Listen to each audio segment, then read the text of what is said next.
அகிலம் நியூஸ் நேயர்களுக்கு வணக்கம். இன்றைய நாளுக்கான தலைப்பு செய்திகள். யாழ்ப்பாணத்துக்கு நேற்று காலை வருகை தந்த ஜனாதிபதி அனுரகுமார திசாநாயக்க மாலை கச்சதீவுக்கும் அவசர பயணம் மேற்கொண்டார். வடக்குக்கு 2 நாள் பயணமாக இன்று வருகை தந்த ஜனாதிபதி மாலை 5 மணியளவில் ஊர்காவல் துறையில் இருந்து கடற்படையினரின் 4 படகுகளில் கச்சதீவுக்கும் பயணமானார். கச்சதீவை பார்வையிட்ட ஜனாதிபதி மாலை 6 மணிக்கு மீண்டும் யாழ்ப்பாணம் நோக்கி பயணத்தை ஆரம்பித்துள்ளார்.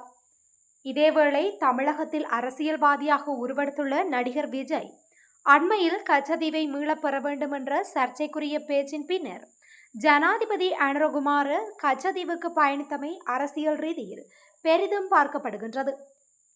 இவ்வாறிருக்க யாழ்ப்பாணத்தில் இன்று ஒரு நிகழ்வில் உரையாற்றிய ஜனாதிபதி கச்சதீவு இலங்கைக்குரியது, அதை வேறு யாருக்கும் விட்டுக் கொடுக்க முடியாது என்று வலியுறுத்தி கூறியிருந்தார் என்பது குறிப்பிடத்தக்கது. யாழில் அமைக்கப்படவுள்ள சர்வதேச கிரிக்கெட் மைதானத்திற்கான அடிக்கல் நாட்டும் விழா நேற்று யாழ்ப்பாணம் மண்டைதீவில் இடம்பெற்றுள்ளது. மேலும் இந்த மைதானம் தேசிய மற்றும் சர்வதேச போட்டிகளை யாழ்ப்பாணத்தில் நடத்துவதற்கான வழிவகையை ஏற்படுத்தி இலங்கையின் விளையாட்டுத்துறையில் புதிய கட்டத்தை தொடங்கவுள்ளது. இலங்கை கிரிக்கெட் சபை இலங்கை அரசாங்கத்துடன் இணைந்து தீவு முழுவதும் கிரிக்கெட்டின் வளர்ச்சிக்காகவும் அனைத்து பகுதிகளிலும் உள்ள திறமையான வீரர்களுக்கு சர்வதேச தரத்திலான வசதிகளை அளிப்பதற்கும் தொடர்ந்து அர்ப்பணிப்புடன் செயற்பட்டு வருகின்றமை குறித்த மைதானத்தில் எதிர்வரும் 3 வருடங்களில் சர்வதேச போட்டிகள் இடம்பெறும் என ஜனாதிபதியால் அறிவிக்கப்பட்டமை குறிப்பிடத்தக்கது. வடமாகாணத்தில் கிரிக்கெட்டின் மேம்பாட்டிற்கும் இளம் வீரர்களுக்கான புதிய வாய்ப்புகளை உருவாக்குவதற்கும் இந்த மைதானம் முக்கிய பங்காற்றும் என்று எதிர்பார்க்கப்படுகின்றது. குடிவரவு குடியகல்வு திணைக்களத்தின் யாழ்ப்பாண பிராந்திய அலுவலகம் திறந்து வைக்கப்பட்டுள்ளது. யாழ்ப்பாண மாவட்ட செயலக வளாகத்தில் அமைக்கப்பட்டுள்ள இந்த அலுவலகம் ஜனாதிபதி அனுரகுமார திசாநாயக்கவால் நேற்று திறந்து வைக்கப்பட்டது. மேலும் யாழ் மாவட்ட செயலகத்தின் 60வது ஆண்டு பூர்த்தியினை முன்னிட்டு முத்திரையும் தபால் தலையும் வெளியிடப்பட்டது.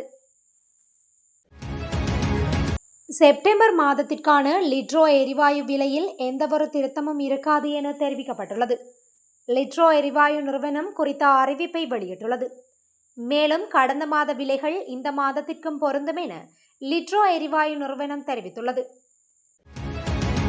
கொழும்பு கோட்டையிலிருந்து யாழ்ப்பாணம் நோக்கி சென்ற தொடருந்தில் பட்டாரக லொரியொன்று மோதியதில் சிறுமி ஒருவர் உட்பட 3 பேர் காயமடைந்து வைத்தியசாலையில் அனுமதிக்கப்பட்டுள்ளனர். வவுனியா தெற்கு பிரதேச செயலகத்திற்கு அருகிலுள்ள தொடருந்து கடவையில் நேற்று இந்த விபத்து இடம்பெற்றுள்ளது. வவுனியா மன்னார் பிரதான வீதியில் பொருத்தப்பட்டிருந்த பாதுகாப்பு கதவு செயல்படாததால் கடவையை லொரி கடக்கும் போது தொடர்ந்து மோதி இந்த விபத்து ஏற்பட்டுள்ளது. இந்த நிலையில் லொரியில் பயணித்த தந்தை, தாய் மற்றும் 4 வயது சிறுமி ஆகியோர் விபத்தில் காயமடைந்து வவுனியா வைத்தியசாலையில் அனுமதிக்கப்பட்டுள்ளனர். வழமையாக அந்த கடவையூடாக தொடர்ந்து செல்லும் போது மூடப்படுகின்ற பாதுகாப்பு கதவு மூடப்படாமையினால் அசம்பாவிதம் ஏற்பட்டுள்ளது. யாழ்ப்பாணம் மயிலட்டி பகுதியில் நேற்று காலை ஒன்று கூடிய காணி உரிமையாளர்களையும் அதனை செய்தி சேகரித்த ஊடகவியலாளர்களையும் போலீசார் காட்டுமிராண்டித்தனமாக விரட்டியடித்ததாக தெரிவிக்கப்பட்டுள்ளது. மயிலட்டி கடற்தொழில் துறைமுகம் பகுதியில் அபிவிருத்தி பணிக்கான அடிக்கல்லை நாட்டுவதற்காக ஜனாதிபதி அனுரகுமார திசாநாயக்க வருகை தந்திருந்தார்.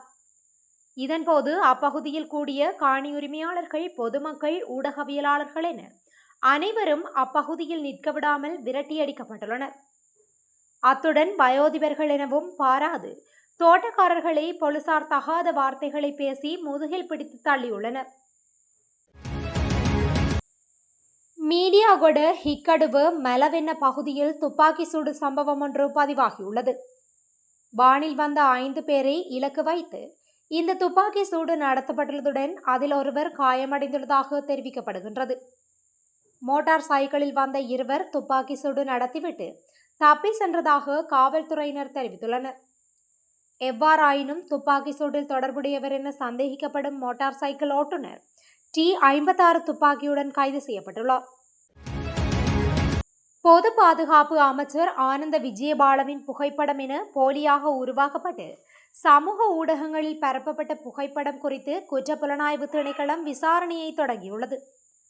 பொது பாதுகாப்பு அமைச்சின் செயலாளர் இது தொடர்பாக காவல்துறை மா அதிபர் பிரியந்த விஜயசூரியவிடம் தகவல் தெரிவித்து பொறுப்பானவர்களை கைது செய்யுமாறு கோரியதாக காவல்துறை தெரிவித்துள்ளது. அதன்படி புனியப்பட்ட செய்தி அறிக்கைகளுடன் பகிரப்பட்ட குறித்த புகைப்படத்திற்கு பொறுப்பானவர்கள் மீது விசாரணை நடத்தி சட்ட நடவடிக்கை எடுக்குமாறு காவல்துறை மா அதிபர் அறிவுறுத்தியுள்ளார். பொருளாதார நிலையங்களில் மரக்கறிகளின் விலை வேகமாக வீழ்ச்சியடைந்து வருவதாக விவசாயிகள் தெரிவித்துள்ளனர். சில மரக்கறி வகைகளின் 1 கிலோவின் மொத்த விலை 50 முதல் 70 ரூபாய் வரை குறைந்துள்ளதாக விவசாயிகள் சுட்டிக்காட்டியுள்ளனர். மேலும் பொருளாதார நிலையங்களில் 1 கிலோ உள்ளூர் உருளைக்கிழங்கின் விலை இன்னும் குறைந்த விலையில் இருப்பதாகவும் தெரிவிக்கப்பட்டுள்ளது. இறக்குமதி செய்யப்படும் உருளைக்கிழங்குகளுக்கு அரசாங்கம் வரி விதித்துள்ள போதிலும் நாட்டில் உருளைக்கிழங்கு கையிருப்பு இருப்பதால் விவசாயிகள் பொருளாதார நெருக்கடிக்குள்ளாகியுள்ளதாக தெரிவிக்கப்படுகின்றது.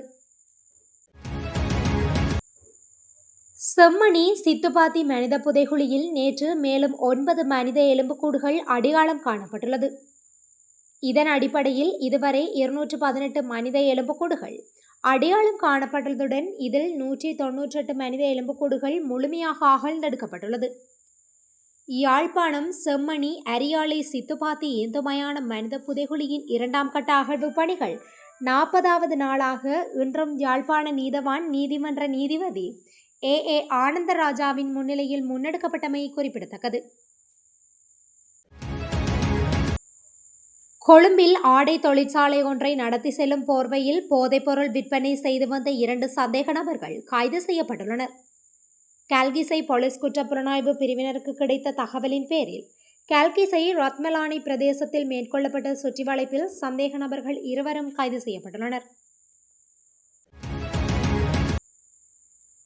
பொரளையில் உள்ள மசாஜ் நிலையத்திற்குள் அத்துமீறி நுழைந்து அங்கு பணிபுரியும் 3 பெண்களை பாலியல் பலாத்காரம் செய்துவிட்டு தப்பி சென்ற 2 கான்ஸ்டபிள்கள் ஒருவர் கைது செய்யப்பட்டுள்ளார்.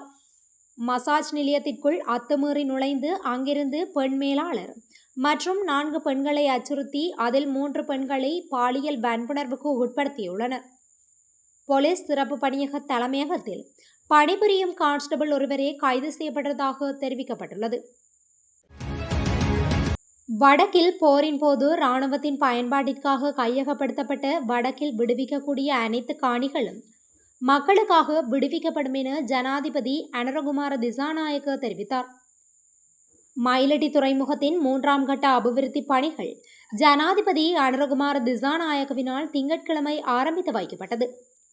மீனவ சமூகத்திற்கு தேவையான வசதிகளை வழங்குவது அரசாங்கத்தின் பொறுப்பு. வடக்கில் மீன்பிடி துறைமுகத்தை அபிவிருத்தி செய்வதன் மூலம் மீனவ சமூகத்திற்கு தேவையான வசதிகளை வழங்கவும் அவர்களின் பிரச்சினைகளுக்கு தீர்வு காணவும் நடவடிக்கை எடுக்கப்படும் எனவும் தெரிவித்தார். தான் கைது செய்யப்பட்ட போது தனக்கு உதவிய அனைவருக்கும் மனமார்ந்த நன்றியை முன்னாள் ஜனாதிபதி ரணில் விக்ரமசிங்க தெரிவித்தார். தனது வீட்டிலிருந்து வீடியோ இணைப்பு மூலம் கருத்து தெரிவிக்கையிலேயே மேற்கண்டவாறு நன்றியை தெரிவித்தார். நான் கைது செய்யப்பட்ட போது என்னுடன் நின்ற அனைவருக்கும் எனது நன்றியை தெரிவித்துக் கொள்கின்றேன். என்றாவது ஒரு நாள் உங்களை சந்திப்பேன் என்று நம்புகின்றேன் என்றார். கப்துரு சவிய என்ற வடக்கின் தெங்கு செய்கை வேலை திட்டம் புதுக்குடியிருப்பு நகரில் ஜனாதிபதி அனுரகுமார திசாநாயக்க தலைமையில் ஆரம்பித்து வைக்கப்பட்டுள்ளது. குறித்த விடயத்தை அமைச்சர் சமந்த வித்யாரத்ன தெரிவித்துள்ளார். வடக்கில் ஜனாதிபதியாக அனுரகுமார திசாநாயக்க பதவியேற்று 1 வருடம் பூர்த்தியாவதை முன்னிட்டு பல்வேறு செயற்திட்டங்கள் முன்னெடுக்கப்படவுள்ளன. அந்த வகையில் 2025ஆம் ஆண்டில் வடக்கு மாகாணத்தில் 16,000 ஏக்கரில் தெங்கு செய்கையை மேற்கொள்ளும் நோக்கில் இந்த வேலை திட்டம் ஆரம்பிக்கப்படவுள்ளது. 2027இல் குறித்த அளவை 50,000 ஏக்கராக அதிகரிக்க திட்டமிட்டுள்ளதாக அமைச்சர் சமந்த வித்யாரத்ன சுட்டிக்காட்டியுள்ளார். இத்துடன் இன்றைய நாளுக்கான தலைப்பு செய்திகள் நிறைவடைகின்றன. தொடர்ந்தும் இதுபோன்ற செய்திகளை அறிந்து கொள்ள அகிலம் நியூஸுடன் இணைந்திருங்கள். நன்றி, வணக்கம்.